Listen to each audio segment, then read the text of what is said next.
शुरू करो। इसके अतिरिक्त गुण में त्रिशल लक्षणाविंत धर्म, चौसठ कलाएं, अनंत विद्याएं आदि भी सम्मिलित हैं और भगवान राम इस तरह दानी, तीर्थ सेवी इत्यादि गुणों सहित अनंत कलाविद तथा अनंत विद्याविद भी हैं।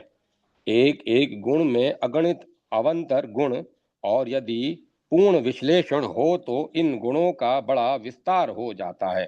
जैसे केवल एक रूप के ही इतने भेद हैं कि उनका वर्णन नहीं हो सकता। जैसे शोभा, कांति, छवि, वर्ण, लक्षण आदि रूप के ही अनेक भेद हैं और उनके भी कितने आवांतर भेद हैं। महर्षि वाल्मीकि ने स्थान स्थान पर सबका दिग्दर्शन कराया ही है। साहित्य ग्रंथों में भी इनकी बड़ी चर्चा है। उद्वत, विवेक, साहित्य, मीमांसा, अलंकार, सर्वस्व आदि के रचयिता श्री राजानक, रोयक या रुचक ने रूप, लालित्य या सौंदर्य के 10 आवांतर गुण बतलाए हैं। यथा इस श्लोक की सर्वज्ञवृत्ति में इनके उपर्युक्त भेदों की गई परिभाषा इस प्रकार है। अंगों की स्पष्टता रूप है, गौरता, श्यामता आदि वर्ण है, शरीर की चमक प्रभा है, स्वाभाविक मुस्कान आदि का नाम राग है, कुसुम, सुकुमार आदि अभिजात्य नामक गुण है, कटाक्ष आदि विलास है, तरलता लावण्य है इत्यादि। इन्हीं को प्राकारांतर से महर्षि वाल्मीकि ने मुनियों द्वारा दंड का वन में इस प्रकार कहलाया है। और नागेश भट्ट, गोविंदराज तीर्थ सहाय, कतक आदि के व्याख्याओं भी ठीक उपयुक्त ढंग से ही की है। इसीलिए गोस्वामी जी ने भी उदाहरणों में लिखा है, रूप सकहि नहीं कही श्रुति शेषा, एहते लही दुति मरकत सोने, बै भपु बरन रूप रपु सोई आली, दामिनी बरन लखन सुठी नीके आदि में भी सभी भाइयों के साथ श्री राम के वर्ण की प्रशंसा की है। आस विलास लेत मनु मोला आदि में छठे विलास गुण का भी उल्लेख हुआ है।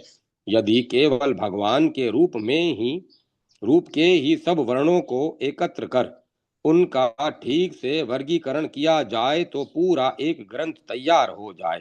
एक एक गुण का अनेक अनेक ग्रंथों में वर्णन हुआ है। यह तो एक उदाहरण हुआ, सब पर लिखा जाए तो कोई विशेषांक ही हो जाए। भगवान श्री राम के सैन्य विज्ञान कुशल पर शुक्र ने बड़े ही सुंदर ढंग से लिखा है कि ऐसा कुशल कौन होगा जो वानरों से भी सेना का पूरा काम कर ले। इसके आगे पाराम्बा भगवती श्री सीता जी के गुणों का थोड़ा वर्णन किया जाना आवश्यक जान पड़ता है, अतः बहुत संक्षेप में उस पर भी कुछ लिखा जा रहा है। भगवती सीता के गुण। सामान्य स्त्री के 12 गुण। पद्म पुराण भूमि खंड अध्याय 34 में व्यास जी का कथन है कि भली स्त्री के शरीर को पूर्णतः भूषित करने वाले 12 गुण होने चाहिए जो निम्नलिखित हैं।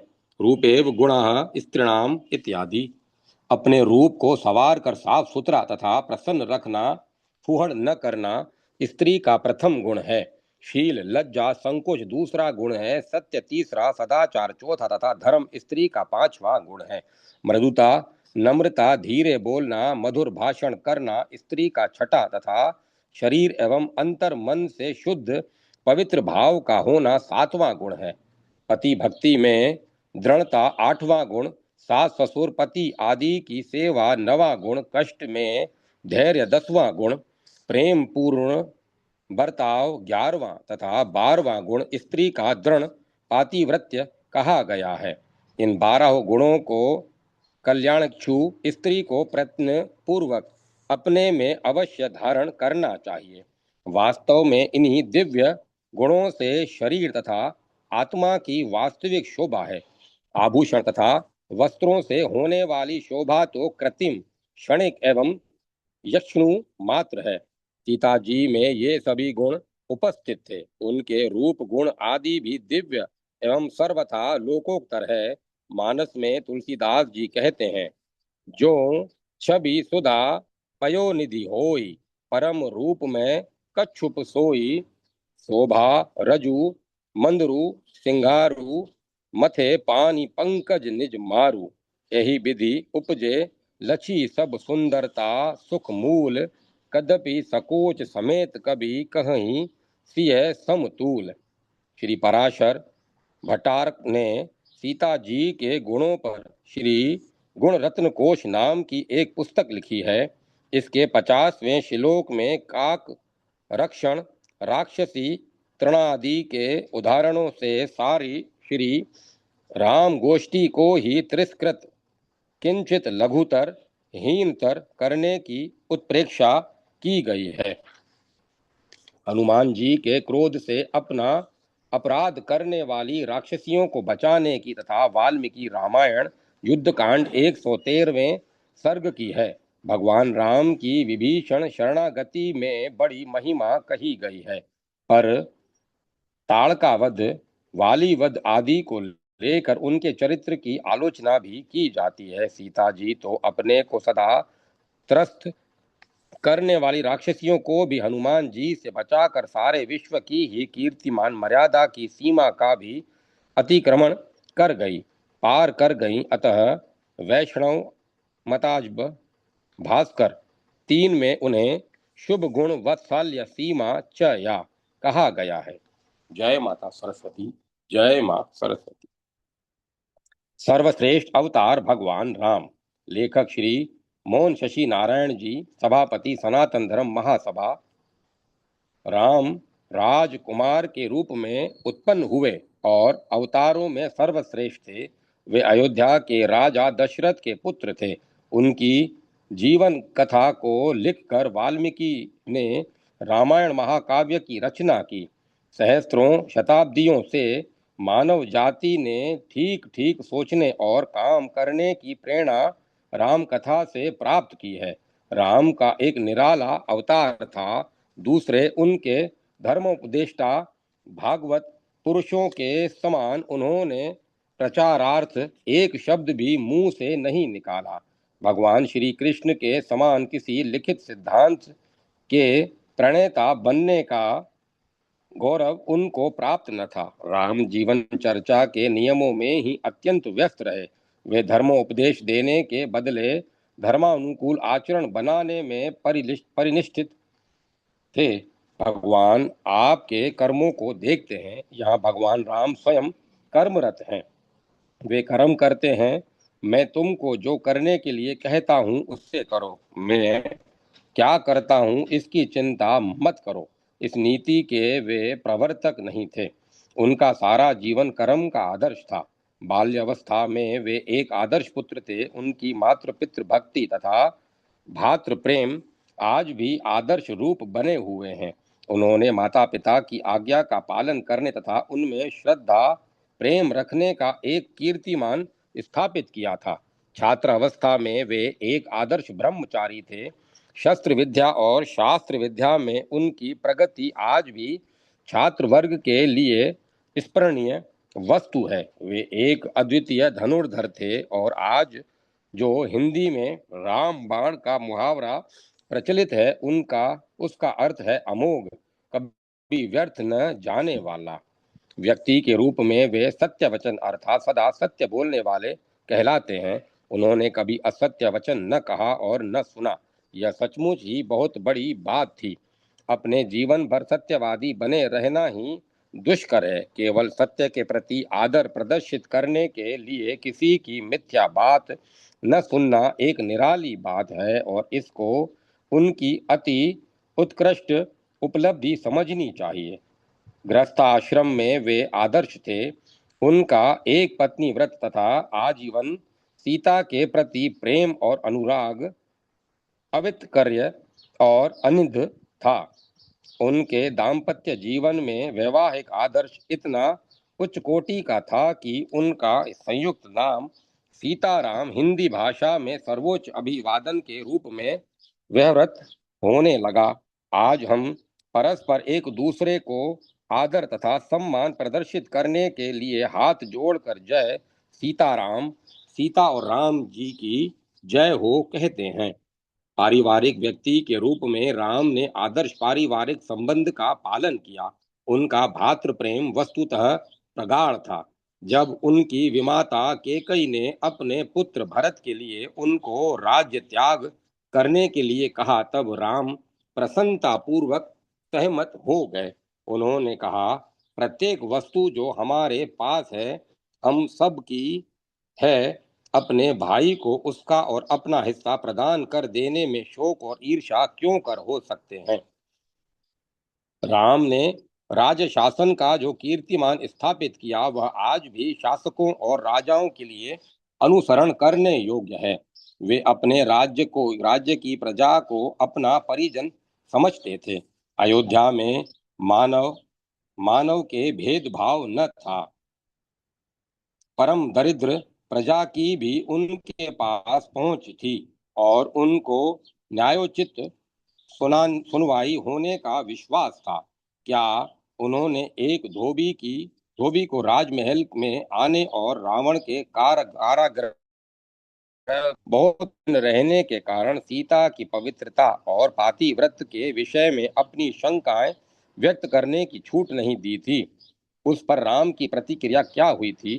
क्या राम ने उस आदमी की भ्रष्टता पर अप्रसन्नता व्यक्त की? नहीं, वे जानते थे कि उनकी प्रजा उनकी रानी सीता को आदर की दृष्टि से देखती है। राम को सीता के संबंध में कोई संदेह न था, इसीलिए कि सीता की अग्नि परीक्षा हो चुकी थी और वह शुद्ध सोने के समान दीप्त होकर बेलाग आग के भीतर से निकल आई थी। फिर भी राजा राम ने प्रजा वात्सलता के निर्वाह के लिए अपनी सीता को पुनः वनवास दे दिया। क्या आज के राजा और शासक हम लोग जनमत का इतना आदर करते हैं? राम एक सच्चे जनतांत्रिक थे। वे जानते थे कि जनमत केवल संदेह के ऊपर भी बन जा सकता है और वह संदेह सच्चाई और ईमानदारी के ऊपर आधारित जनमत शिक्षण के द्वारा दूर हो सकता है। और इस जनमत शिक्षण के लिए जो भी कीमत चुकानी पड़े, चाहे वह कीमत राजरानी की निष्ठा, ईमानदारी और पवित्रता को कसौटी पर रखकर ही क्यों न चुकानी पड़े, बहुत बड़ी कीमत नहीं समझी जा सकती। यही कारण था कि महात्मा गांधी ने राम राज्य के आदर्श को राजनीतिज्ञों के सुख रखा। मुझे आशा है कि हम भगवान राम के जीवन से प्रेरणा प्राप्त करके उनके आदर्श के अनुसार जीवन बिताएंगे और तभी इस भूतल पर हमारे लिए राम राज्य लाना संभव होगा। अतएव हमको राम के जीवन से नम्रता की शिक्षा लेनी चाहिए। उनके द्वारा दिखाए रास्ते पर चलना चाहिए। उनके जीवन के दृष्टांत को प्रकाश स्तंभ बना लेना चाहिए और उनकी जीवन कथा से अपने दिन प्रतिदिन के जीवन में प्रेरणा लेनी चाहिए। जय माता सरस्वती। जय मां सरस्वती। श्री राम का गुणगान। राम कहो राम कहो राम कहो बावरे, अवसर न चूक भोंदू पायो भलो दावरे। जिन तो को तन दीन हो, ताको न भजन कीनो। जन्म सिरानो जात लोहे कैसो तावरे। राम जी को गाय गाय राम को रिझाव रे। राम जी के चरण कमल चित माही लाव रे। कहत मुलक दास छोड़ दे तू जूठी आस, आनंद मगन होई के हरि गुण गाव रे। संत मूलक दास। जय माता सरस्वती। जय मां सरस्वती। मर्यादा पुरुषोत्तम की मर्यादा लेखक स्वर्गीय राजा श्री दुर्जन सिंह जी।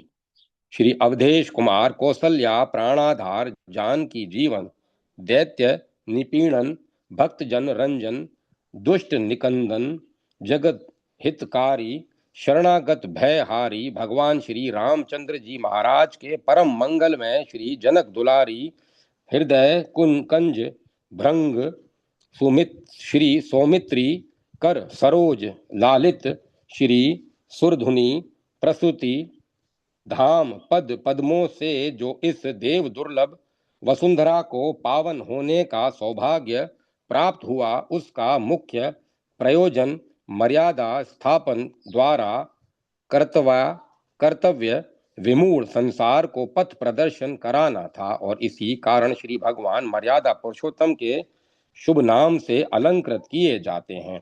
इस महत्वपूर्ण और आदर्श अवतार का यह निमित्त प्रसिद्ध है कि और इसके मुख्य मुख्य कल्याणप्रद चरित्रों में भी जो मर्यादा प्रतिष्ठार्थ उदाहरणीय सब समझे जाते हैं, साधुओं के परित्राण और दुष्टों के विनाश द्वारा धर्म की संस्थापना, गुरु भक्ति, मातृ पितृ भक्ति, भातृ प्रेम, एक पत्नी व्रत, वर्णाश्रम धर्म पालन, राजनीति और प्रजा रक्षा इत्यादि की शिक्षा रूप प्रयोजन स्पष्ट प्रकट है।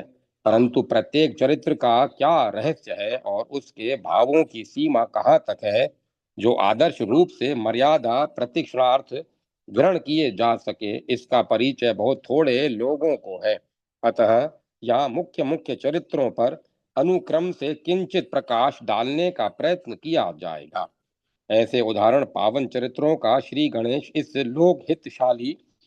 लोकहितशीला लीला से होता है, जिसमें उस प्रतिज्ञा की पूर्ति का आरंभ हुआ है जो आपके प्रत्येक अवतार के लिए अनादि काल से चली आ रही है। इसी के साथ इससे प्रजा रक्षा का आदर्श भी प्रकट होगा। जब श्री विश्वामित्र जी अपने यज्ञ की रक्षा के लिए दोनों मधुर मूर्ति भ्राताओं को साथ लिए आश्रम की ओर यात्रा कर रहे थे, तब मार्ग में ताड़का नाम की विकराल राक्षसी अपने घोर रुद्र नाद से समस्त वन को सन्नादित करती हुई उनकी ओर झपटी।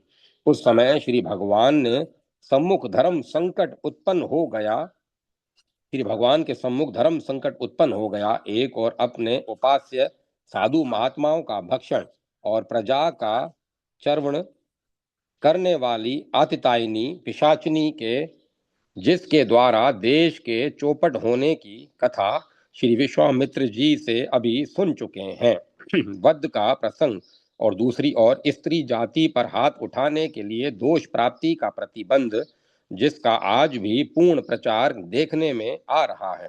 किंतु साधु महात्माओं के परित्राण और प्रजा की रक्षा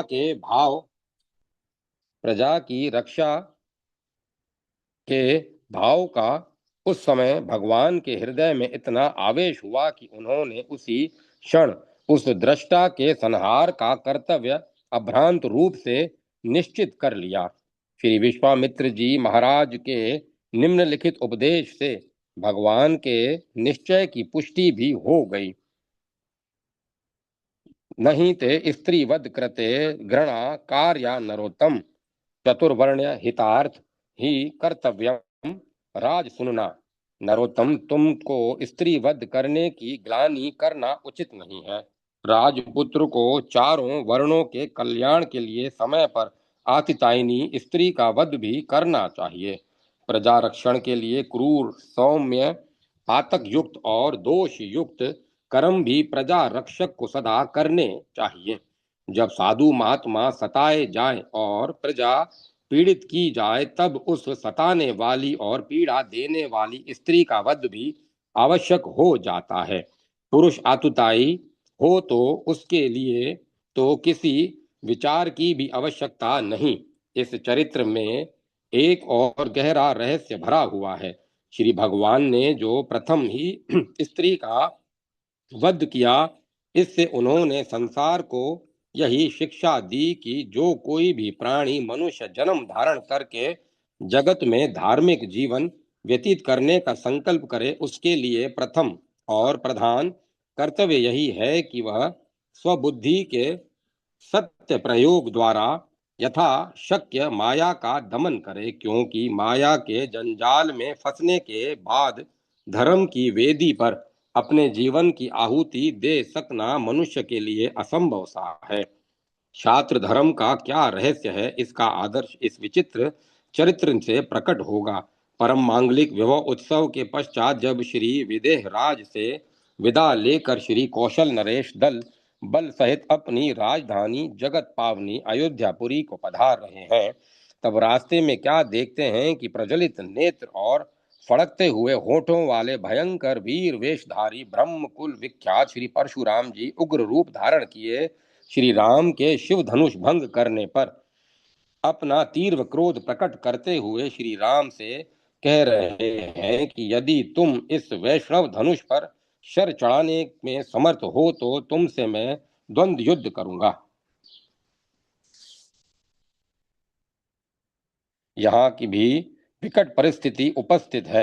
एक और तो ऐसे पुरुष की ओर से जिसने 21 बार पृथ्वी को क्षत्रियहीन कर दिया था और इस समय भी वैसे ही उग्र कर्म के लिए जिसकी प्रवृत्ति हुई थी, इस प्रकार का युद्धावान कि जिसको तनिक भी शास्त्र तेज वाला पुरुष एक क्षण भी सहन नहीं कर सकता, और दूसरी ओर ब्राह्मण वंश के प्रति हृदय में पूज्य भाव। अब यहाँ यदि एक भाव दूसरे को दबाता है, अर्थात यदि युद्धावान युद्धावान हो को स्वीकार कर उनसे द्वंद्व युद्ध कर अथवा उन पर प्रहार कर उनके प्राण लिए जाते हैं तो पूज्य भाव नष्ट होता है, और यदि पूज्य भाव के विचार से युद्धावान के उत्तर में उनके चरणों पर मस्तक रखा जाता है तो छात्र तेज की हानि होती है। अतः यहाँ ऐसी विचित्र क्रिया होना चाहिए जिससे दोनों भावों की रक्षा होकर दोनों पक्षों का महत्व स्थिर रहे और एक भाव का इतना आवेश न हो जाए कि जो दूसरे को दबा दे। अतः सर्वशक्तिमान श्री भगवान ने इस जटिल समस्या के समाधान रूप में कहा, हे भृगु वंश शिरोमणि, यद्यपि मैं क्षत्रिय धर्म से युक्त हूँ, फिर भी आपने मुझे वीरहीन और असमर्थ सा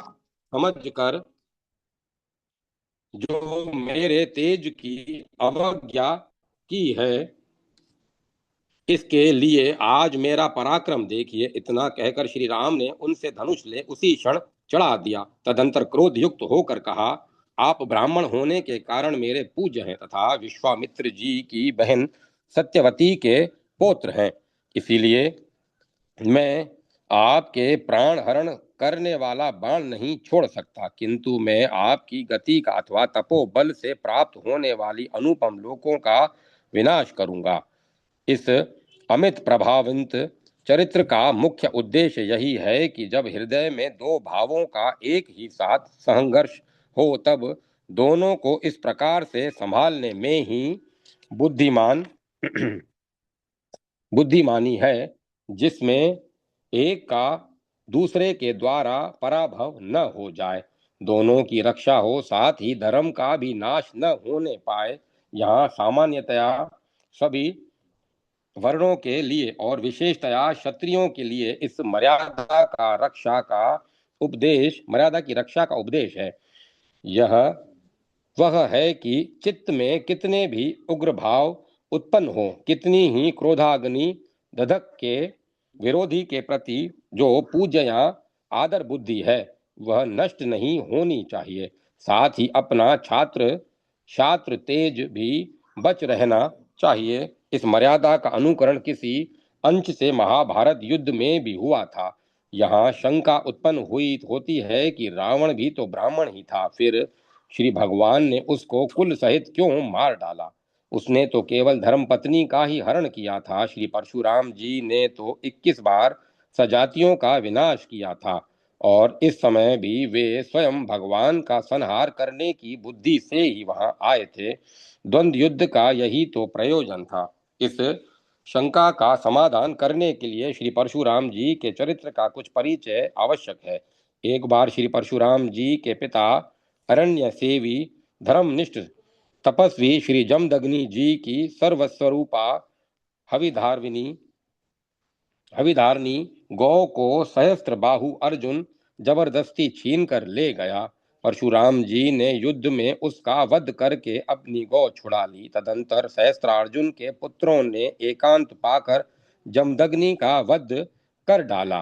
पूज्य पिता की इस तरह हत्या होने पर परशुराम जी की क्रोधाग्नि भड़क उठी और उन्होंने 21 बार पृथ्वी को निक्षत्रिय करने का संकल्प कर लिया। परशुराम जी भी श्री भगवान के ही अवतार थे। इस कार्य को करके उन्होंने दुष्कृतियों को ही दंड दिया था, अतः दुष्कृति रावण के साथ इनकी तुलना नहीं हो सकती। इन दोनों के आचरण परस्पर सर्वथा विपरीत थे। हाँ, यह अवश्य है कि श्री परशुराम जी का संकल्प क्रोधावेश में सीमा से बाहर चला गया था, परंतु इस प्रकार के आवेश के निरोध की शक्ति केवल श्री मर्यादा पुरुषोत्तम में ही थी। उन्होंने जिन्होंने किसी भी भाव या आवेश को मर्यादा से बाहर नहीं जाने दिया। धर्मयुक्त शुद्ध राजनीति क्या क्या है, इसका चित्र भी श्री भगवान की अधोवर्णित धर्मशिला लीला के द्वारा पूर्ण रूप से प्रकट होता है। जब महारानी केकई ने कोप भवन में प्रवेश करके दशरथ महाराज को दो वरदान रूपी वज्रों से छेद कर मूर्छित कर दिया, तब भगवान ने यहाँ उपस्थित होकर इसका कारण पूछा। उस समय केकई ने यह संदेह करके कि श्री राम इतना स्वार्थ त्याग सहज में ही कैसे करेंगे, उन्हें कोई स्पष्ट उत्तर न देकर पहले उनसे प्रतिज्ञा करवाने का प्रयत्न किया। उत्तम से उत्तर में श्री भगवान ने ये सतत स्मरणीय आदर्श वचन कहे। माता, महाराज से तुमने जो कुछ मांगा है वह मुझे बतला दो, मैं उसे संपादन करने की प्रतिज्ञा करता हूँ। राम का यह सिद्धांत स्मरण रखो, राम दो बात नहीं कहता, अर्थात उसने जो कुछ कह दिया फिर वह उसके विरुद्ध नहीं करता। कैसी महत्वपूर्ण वचन पालन की प्रतिज्ञा है, विचारिए। एक और अनेक भोग विलासों से पूर्ण विस्तृत विशाल राज्य के सिंहासन की अभिरुचि और दूसरी ओर शीत आतप अवघट मार्ग राक्षस हिंसक पशु आदि अनेक विघ्न बाधाओं से युक्त कल्पनातीत कलेश सहन करते हुए एकाकी वनवासी जीवन, इस जटिल समस्याओं में जिस राजनीति के बल पर अनेक रचनाएं रची गई और आजकल भी जिसे कहीं पॉलिसी और कहीं डिप्लोमेसी कहते हैं, जो केवल छल प्रधान होती है और जिसमें प्रकट कुछ और ही किया जाता है तथा भीतर कुछ और ही रहता है। यहाँ उसके द्वारा साम दान दंड और भेद रूप चतुर्विध नीति का प्रयोग कर युक्ति और चतुराई से काम लेने का कोई ऐसा उपाय सोच निकाला ही जा सकता है जिससे सिंहासन का स्वार्थ हाथ से नहीं जाता। किंतु श्री राम के परम पवित्र हृदय में राजनीति और धर्म दो रूप में नहीं थे। वहां तो राजनीति का अर्थ ही धर्म से अविरुद्ध निश्चित था, और धर्म की तुलना में एक अयोध्या का तो क्या 14 भुवनों का साम्राज्य भी नगण्य था। इससे सिद्ध होता है कि स्वधर्म का लोप करके स्वार्थ साधन करना मनुष्य मात्र के लिए निषिद्ध है। फिर राजा पर तो निराधिपति होने के नाते उसकी सर्व प्रकार से रक्षा करने का दायित्व है। धर्मात्मा राजा कभी स्वार्थ में लिप्त नहीं हो सकता। यथार्थ राजनीति वही है जिसके धार्मिक सिद्धांतों का खंडन न होकर व्यवहार की सकुरता हो जाए, अर्थात साम दान दंड और भेद रूप नीति के द्वारा ऐसी युक्ति और निपुणता से काम लिया जाए जिससे व्यवहार भी न बिगड़ने पाए और धर्म का विरोध भी न हो।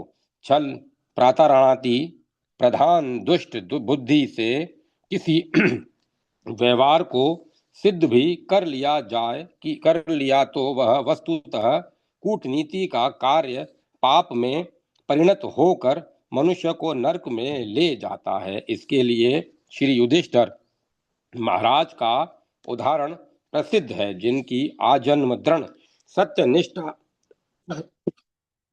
दृढ़ सत्यनिष्ठा रही, किंतु जिन्हें युद्ध के अवसर पर दूसरों के अनुरोध से केवल एक बार और वह भी दबे हुए शब्दों में अन्यथा बोलने के कारण दुखप्रद नरक का द्वार देखना पड़ा। भातृ प्रेम की पराकाष्ठा देखना चाहें तो नीचे दी हुई कथा रूप अमृत का पान कीजिए। जब चित्रकूट में यह सूचना पहुंची कि श्री भरत जी चतुरंगनी सेना लिए धूमधाम से चले आ रहे हैं, तब लक्ष्मण जी ने क्रोधावेश में भरत जी को युद्ध में पराजित करने की प्रतिज्ञा डाली। भगवान श्री राम तो उसको सुनते ही सन्न हो गए। बड़ी विकट परिस्थिति है। एक और यह वह प्यारा सरल भाई है जो सर्वस्व त्याग कर अनन्य भाव से सेवा में तत्पर है और इस क्षण भी सानिध्य में ही उपस्थित है, एवं दूसरे और वह प्रिय भ्राता है जो समीप नहीं है और जिसकी माता की क्रूरता के कारण ही आज वनवास का दारुण दुख सहना पड़ रहा है, परंतु जिसके साथ परस्पर परम गूढ़ और अनिर्वचनीय प्रेम है।